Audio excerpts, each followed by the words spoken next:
There we go. Okay, so welcome to the podcast. Welcome, Rachel. Thank you so much for being here with me. And I'm so excited to have another conversation. Rachel and I are friends, and Rachel has been my energy healer of choice in the past. And I want to talk very much about self-mastery and about energy. And eventually that will probably morph into how it affects and impacts relationships as well. For those of you who want to glean some wisdom from listening.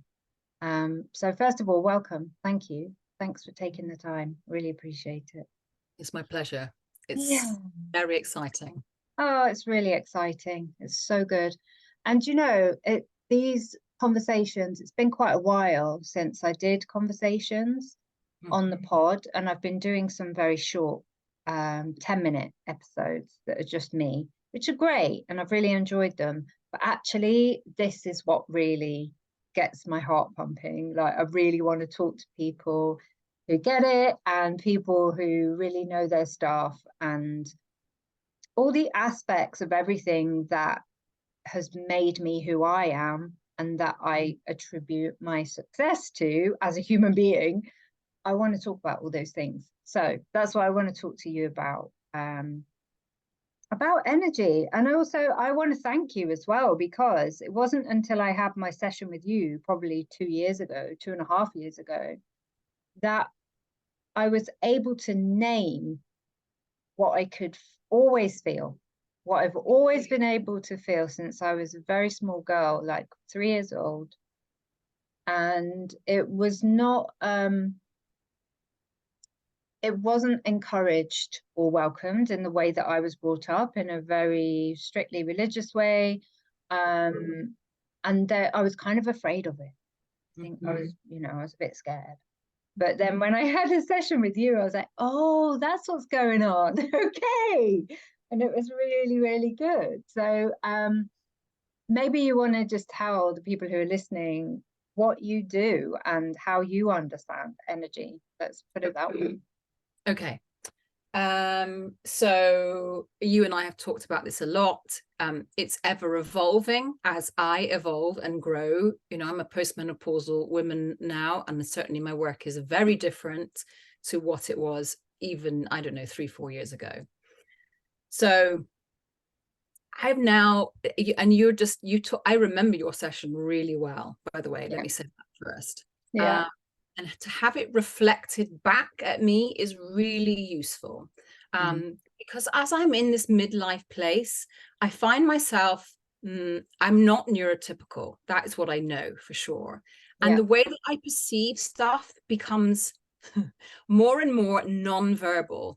That is what I'm experiencing from an energetic perspective. Now, that's hard in community and in family, in society, but it's great for my work. Yeah. Right? Because I can perceive what it is that you spoke to. I can hear what that is. And I predominantly work with women. I can almost hear, not almost about it, absolutely hear their soul talking to them and talking to me. It's like I'm I've got this thing within me, and I've had it since I was very young. I'm like a translator. Okay. I'm also fierce, right? So I can hear when that person, man or woman, is tripping themselves up. I can hear their own obstacles they put in their way, right? That's like, so I talk about being a soul path guide or a big dream doula. I bring them into alignment with absolutely what they've been put on the earth at this juncture to do, right? Yeah. Really clear. I'm able to see it. And then I help them clear the crap out the way. Yeah. You know? Amazing. Yeah, that's such a great description. And I feel really strongly about that. I'm in human design, I have a defined will. So I've always known who I am, what I want, like always, always, always, no doubt. But being human and knowing that is often quite a conflict. You know, it's like, oh, but I know this thing, but oh shit, there's all this stuff in the way. And that's not how my life is set up. So I need to change it. Don't know how. So, you know, somebody like you come in and see that and also see the path out. Yeah. And that's like, wow, yes, please. Yeah, yeah, exactly. Exactly. I can always see the path out. It will always look different. I always work from the body. Yep. So I don't work. So this is, I wanted to speak to this. I don't use lineages or teachings external as my first point of trust or reference. Yeah. I always use myself. Yeah. Always had this real innate trust in my being. And I'm pretty sure that I used it when I was younger to keep me safe. Right. Okay. I have this feeling that I developed my psychic abilities very young because then I could sniff out who was a threat. Oh, that's fascinating. Yeah. Okay. I mean, this is just my opinion, but I am very psychic now that I'm a bit older, and they're dropping in. I'm getting this little download. You're absolutely right. You could sniff out who was an ally or not. So because I used it to get me through the world, I can really pick up on people's energy and go, oh yeah, your energy smells nice, or run away, run away. Yeah. So I can also see that in other people. Yeah. Yeah. Most of my clients, and you really will get this, even if they have done the work for a long time, they're on the right path, they're powerful, incredible women. There's often a piece, because they've been conditioned, they don't trust their intuition and their deep inner voice. I mean, you could give it lots of different names. Yeah. There's a certain lack of trust there. So that is what I will sort of tease out of people. And exactly like you said in that session, you were like, oh, yeah, okay. Yeah. Why wouldn't you trust yourself? Just the relief of identification, I think, was huge. Right. And I certainly had to do a lot more work on that trust energy, because that was probably a year later where that was just dropped at my feet, just like, here you go. And as you will, I'm sure, understand, whenever you get given some kind of energy to work with, you have to clear out all the crap that is not that. So I had to look at all the places where I didn't trust myself, where I was putting my trust in things that were temporary and all kinds of stuff. And it was a very, very, very big initiation. But I think it's amazing that people like you can signpost people to that, because I don't consider myself new to the work, at all. But there is a difference between intellectualized knowing and embodied knowing, like 100%. There's a huge difference. Right. So yeah. So tell me I guess, when did you get to a point where you were like, do you know what? I need to do this. I need to do this in a bigger way. So in a previous life, in my 20s, I worked as a recruitment consultant in corporate life. I was really good at it. It bored me senseless. And I was good at it, but not amazing at it because it was too boring. Yeah. And I don't know, it was so wrong on lots of different, but I know now that I was using my psychic abilities to find people jobs. Oh, okay. I'm like, ooh, if I tapped into that more, but I don't know, the whole site, like a sales environment, it's really toxic. Yeah. It's really toxic. So what happened for me to click into that was I got sacked, right? I got sacked. They sacked the whole office when all the banks crashed in the UK, well, and globally. They sacked me. That was an initiation for me, because someone dropped into my head, don't sell the last little piece of your soul that you got left. And I was like, And a friend had said, why don't you go to India? I think it was really literally, why don't you go to India, train to be a yoga teacher? You know, you read, and I was like, right, that's what I'll do. So I used my last paycheck. I had no money, and that's what I did. And that's where it began. And I started to feel heat in my hands. I was like some kind of like God, like I reconnected my relationship with God, which is what I would have described when I was 4. You know, me and God had a hotline. I trusted he, him, they, it, universe, whatever. At that time, when I was little, it was a he because I was a Christian. So you can relate to that. I a Christian family. But it just switched that back on. And I was like, oh, I remember this. This is awesome. I was one of the 7 dwarfs, right?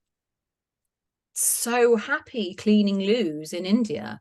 I mean, I know that to be something a little controlling, but you and I know, you know what I'm referring to, going down that rabbit hole.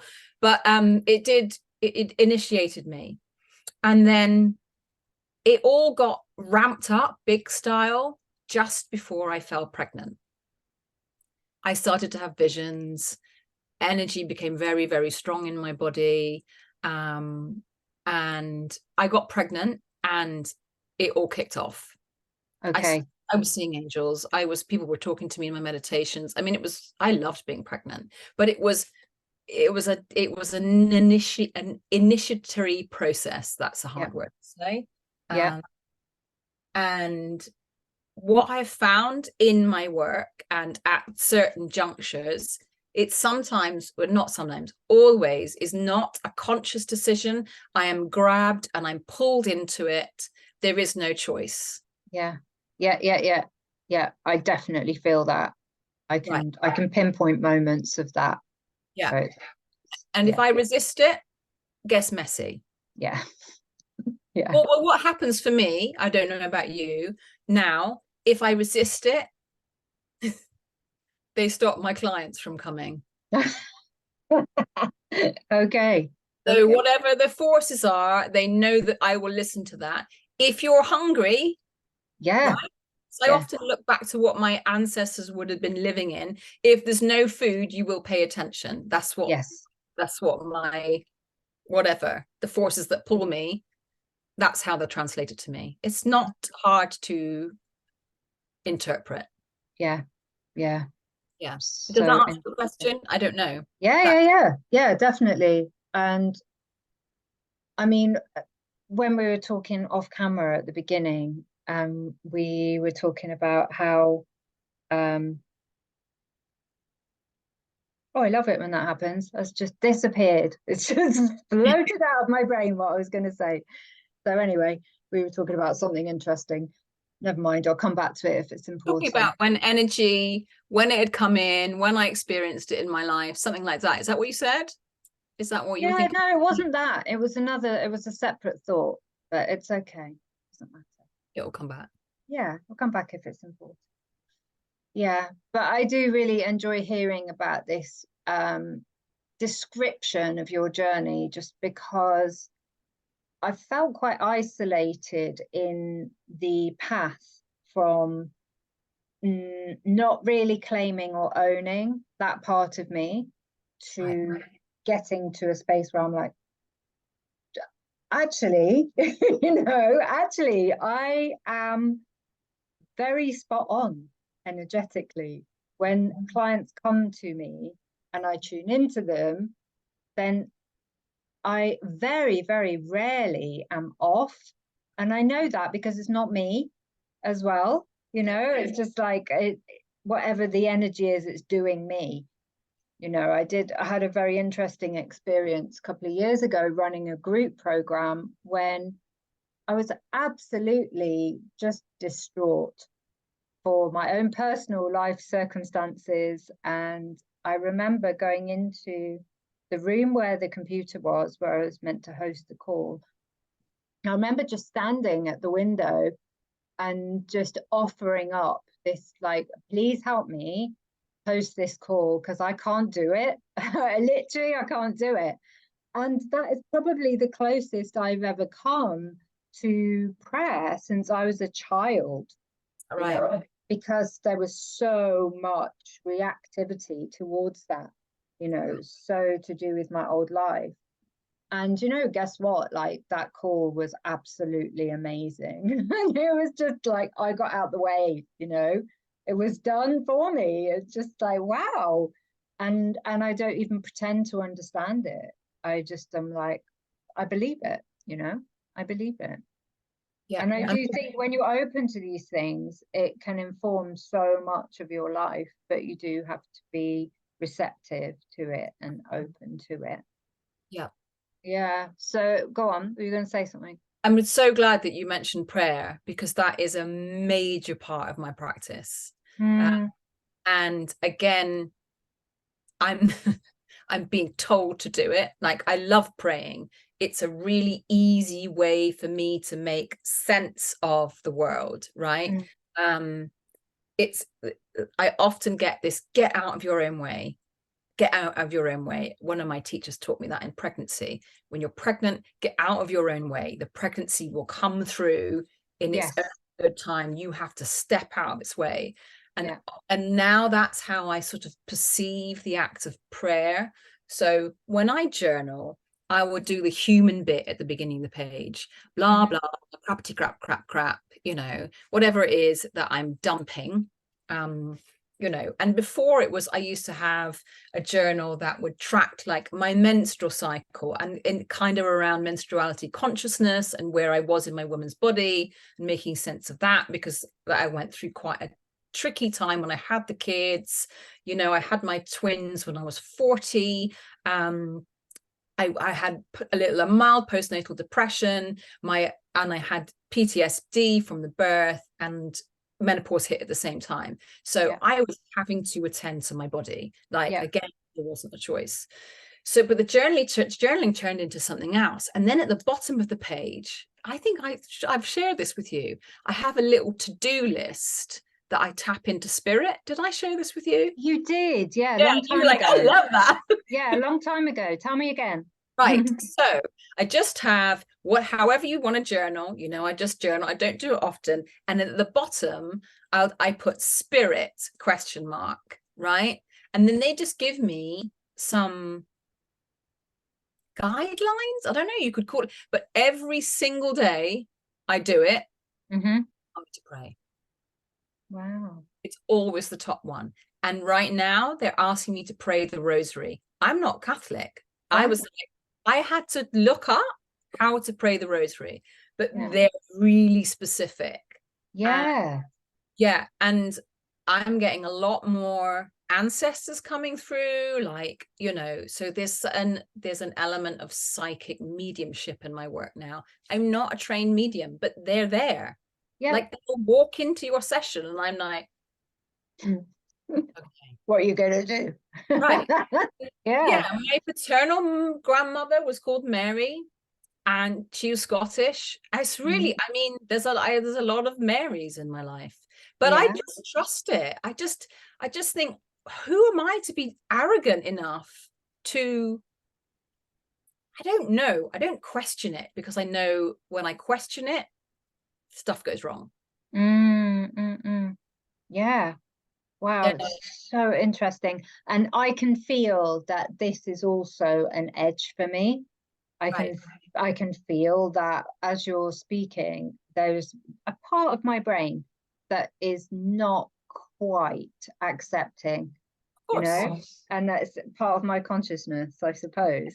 But that in itself is fascinating to me. I'm just like, wow, okay. Because of course, I'm very aware of the bullshit stories that my mind tells me in other scenarios.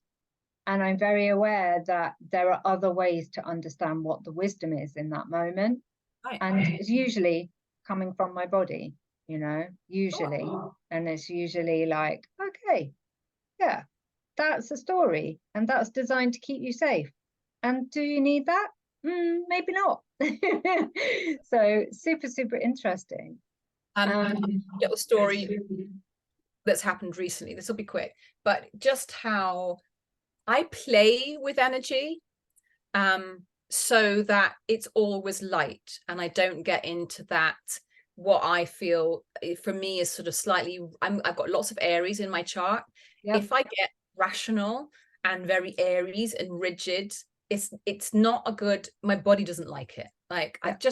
I can feel myself being quite arrogant, right? Like, quite, I know it all. I don't know it all. I don't know anything, right? But when I play with energy and what's coming through me. So I had a client the other day, and the Cailleach came through. So the Cailleach is the British pre-Celtic or Celtic goddess that steps in, goddess if you want to call her that steps in at Samhain or All Hallows Eve, right? Mm-hmm. She's the one that brings the, brings the wind and the, she's fierce. She's the crone, right? So she comes in like, I'm doing this session for this woman, and like, it was brilliant, really funny. She literally dumps herself into my head and is there. And I'm like, okay, I'll bring it through. I would imagine this woman has Celtic heritage. She does. So we work with it. And I get in the car and I was like, oh, I'm Scottish. I should probably, this is what's happening. Very normal day. I should probably listen to some Scottish folk tales. So I download one on Audible, and I load it up on the car, and I'm driving home, and it says like this: Chapter 1, the Cailleach. And I was like, Wow. right. So when you play with it and you listen to it, it's not hard to interpret. Yes. Yes. That's what it was. It was at the beginning, before we started recording, we were talking about everything as metaphor. Everything that happens as metaphor. And it is playful. It's such a lovely, light way to look at existence and your experience, my experience. Like, but what if, it's coming from that place of pure curiosity. Right. You have a lot. Oh yeah, so much. And it's weird, I guess, maybe not. The older I get, the more I tune into that playfulness and the lightness, and just like, well, who knows, let's see. That's how we're made. We're made to be this sort of, the heaviness keeps us on the earth, and it keeps us, linked to our ancestors, and it keeps us safe, and it keeps us healthy. But actually our spirit is like a big party. Yeah, it is. And that, I mean, that comes from my yoga experience. I've got 25 plus years of yoga practice and teaching, and that's the main body of it, is this harmony between mind, body, and inner spirit.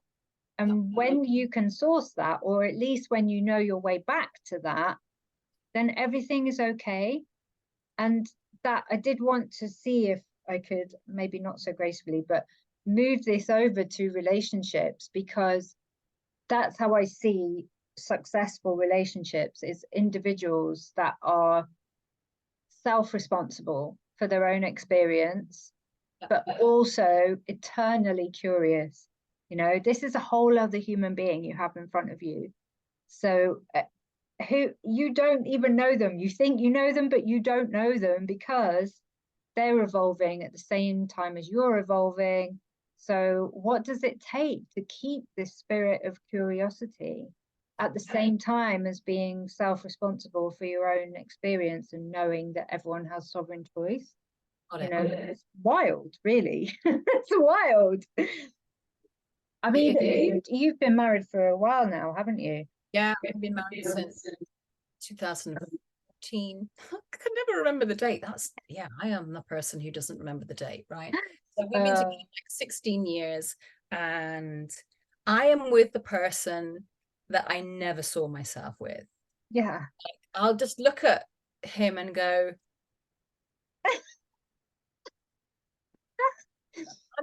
I'm this dark-haired, wild as fuck, sweary, Scottish, like I'm wild. There's a lot of weather around me because there's a lot around me, and he is straight McStraight face.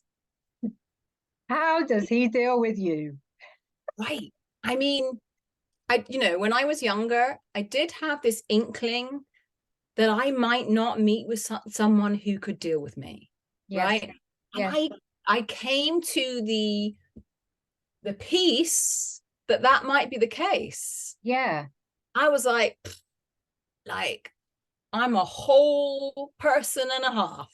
Like Yeah. I'm two people, actually, or maybe more. Like I'm extra. Yeah. I mean, you know me, and if people meet me now, they go, "Wow, your energy's big." I'm like, fuck yeah. Like buildings don't hold me often. I see myself stretching beyond. So he has to live with that, right? But we're both Taurians. Okay. So we love our home. I don't know. He's grounded AF.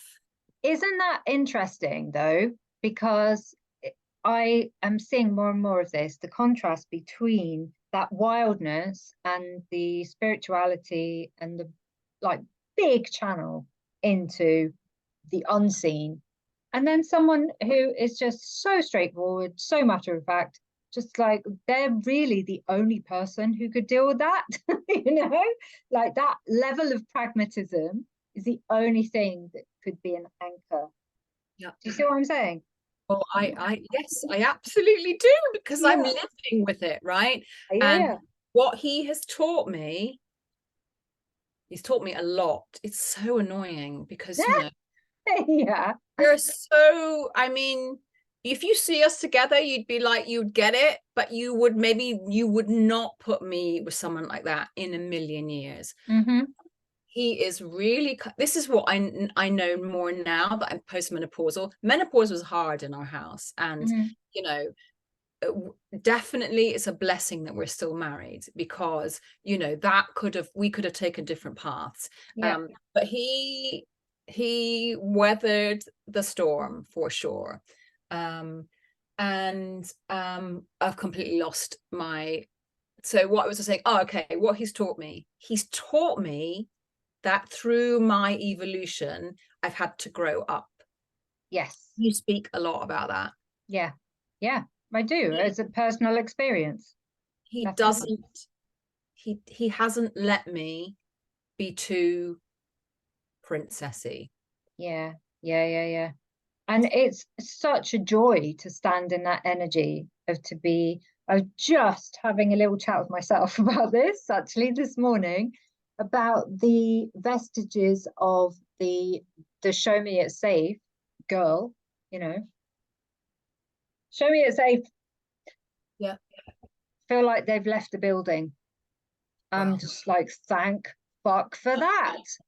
And it's crazy. It's just like, wow, I must have been really good at talking the talk, And now it feels very different. It feels like I don't want to be rescued, I don't want to collapse. I recognize my own power. I stand in it. And that attracts a whole different kind of person, because you're not asking someone to be responsible for your experience, but you're instead willing to let go of the things that maybe I thought made me kind of edgy or whatever, being really reactive, or being, thinking it was wildness when actually it's just immaturity. And that's really interesting. It's just like, oh, a different lens. Right. And let me speak to this. This is fascinating, because my brother-in-law, who was younger than me, is married to an Italian woman who is very similar to me. But their mum is like, if you had a scale, she's the opposite end of the scale. Hair color, like, so different. I mean, she is the other end of the scale from who I am, right? Yeah, yeah, yeah. Quiet, well, she's an old lady now, but you know, so when you see the fact that him, I bet you have a lot to say about this. Him and his brother, my husband, have married women like us, and we are like the other side of the world from what their mum's like. Yeah. Opinionated, dark-haired, wild. We're both really sweary. It's so fun to be with her. You know, the opinion basket is full.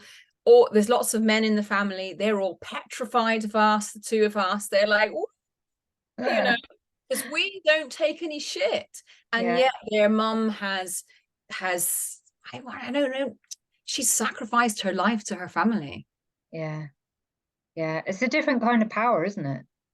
It's a very quiet kind of power.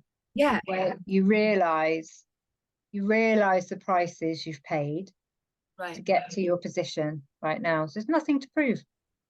Right. Yeah. It's fascinating for me to watch her now as an older lady, because I'm like, at what point did you make? I mean, it makes me sad to be with her, because I just think, I feel, well, having said to you what I do and what I'm able to do, it's big life unlived stuff. Yeah. She didn't even get to the point where she could start to know who she was, because she was married when she was 19. Yeah. And I was like, I thank the world for, you know, being a place that I can exist in. Yeah, the opportunity. Yeah, it's massive, isn't it? And that's something else that I just come back to every single day, without fail. It keeps me so grounded, is coming back to my list of appreciation. Like, what am I grateful for today? What do I appreciate today? Even if it's silly things, like I appreciate my coffee, or, you know, you've got to start somewhere. Got to appreciate the coffee. Yeah, for sure. And it really helps to keep me tethered, you know, to be in that space of, like, it doesn't actually matter that much what's happening with the externals, what's happening with reality, because I'm all right. You know. And you are reality. Yeah, it's true. And yeah, in those little moments, even though you think it's silly, that's where, you know this, but that's where the alchemy happens. It is. So I can't really explain it to you. This again, this is an energetic thing. I sort of experience it around my ears. It's almost like it's not like a hearing. It's like the world changes around my ears. So let's say I'm in the UK, it's wet as hell right now, and I'll see literally like a drop of rain on some hawthorn berries, and reality changes around my head. I can't even, but it is that moment of appreciation. I quite often gasp, because I'm just like, oh, you're so beautiful, right? Yeah. But that is when I know that I've stepped into another world, my reality has changed, and it changes my reality. And it's exactly what you're talking to. It's like an appreciation list, or for me, I just go out and I riff off it. Yeah. It's a whole different vocabulary. This is why I was so excited. One of the reasons I was so excited to talk to you, because you can do all the mindset work in the world, you can do all the embodiment, you can do all those things, but actually energetically, that's a whole world in itself. And if you're willing to go there, it can just impact every single part of your life, every part of your life that it touches. And then, you look at stuff like quantum physics, or, manifestation, or any of those things that you could very easily go, oh, well, that's all, like, that's people just chatting shit. And it's like, no, once you really get into it, that that's reality, and the energy is the be all and end all. What's the stat? Like, we're like 98% just energy, space between neurons and whatever it is. Right. And it's like, why wouldn't you try it out? Like, just try it. Yeah. Like, how does your body feel when you say whatever it is you want to bring into being, right?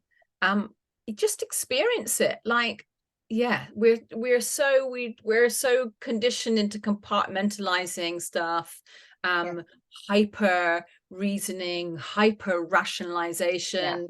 You know, I have to have a manual, I have to do another course. I'm just like, I often think when I get like that, what would my ancestors do? It's like this, they're probably dropping into my head, but it brings me right down. And I think, what would, you know, my foremothers have done right now? They would have got their oilskins on and gone out and, you know, found a rabbit to eat. Yeah. That gets me right back into my life. And it's the pragmatism, isn't it? And it is, and then you can see like the pairing of you and your husband, it becomes very, very obvious. It's like, well, yes, of course, because the universe loves balance and balance is health. So of course there would be a couple like this where you know, you are the airy spirit and he is the grounded earth, or however you want to describe it. It brings balance, right? And that's really beautiful. And it applies to all of it. You know, if you want to talk about polarity or masculine and feminine, like it's all the same thing. Yeah. And we bring our stuff into our home to figure out. Yeah. You know, we've got twin boys and a dog and, you know, and a life, but we bring it in, and we just, I mean, we have a lot of work to do. I'm not saying we're in any kind of perfect relationship, but our relationship is very real. You know, we don't play games. There's no bullshitting.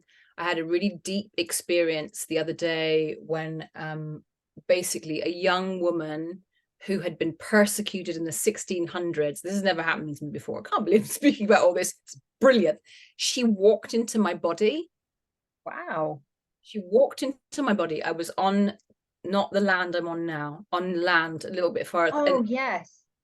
Right. And she wanted her story to be told. So she was, this is to do with witch trial stuff that's starting up in our consciousness. It feels like that.